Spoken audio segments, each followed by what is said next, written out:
আমার কাশেম ভাই তৃণমূল কংগ্রেসের আমডাঙ্গার প্রার্থী। তিনি একটা আতঙ্কে ভুগছেন। সে আতঙ্কের নাম হলো আইএসএফ দল। তিনি একটা ভাষণে বলছেন, এখানে আইএসএফ বলে আমডাঙ্গায় কিচ্ছু নেই।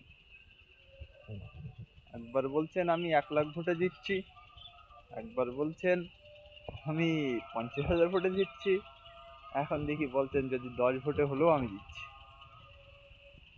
ওখানে যখন আপনার প্রতিপক্ষ আইএসএফ নেই, তা প্রত্যেক বক্তৃতায় আইএসএফ এর নাম কেন নিচ্ছেন?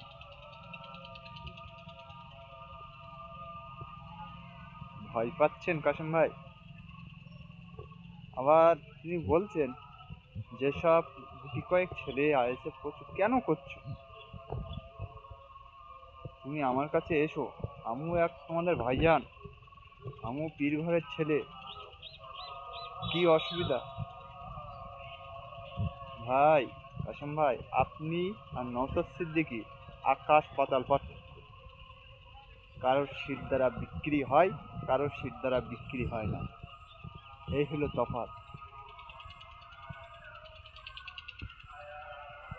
যুবক ছেলে বা যেসব ছেলে আইএসএফ করে, তারা আপনার মুখ দেখে কোনোদিন আপনার সাথে চলবে না। নওশাদ সিদ্দিকীর আদর্শ, নীতি, নৈতিকতা দেখে এই আইএসএফ দলটা করে। তাই কাশেম ভাই প্রস্তুত থাকুন, 4 তারিখে আপনি হারছেন নিশ্চিত। আর বিশ্বজিৎ মাইতি আমডাঙ্গায় জিতছে 100% কনফার্ম।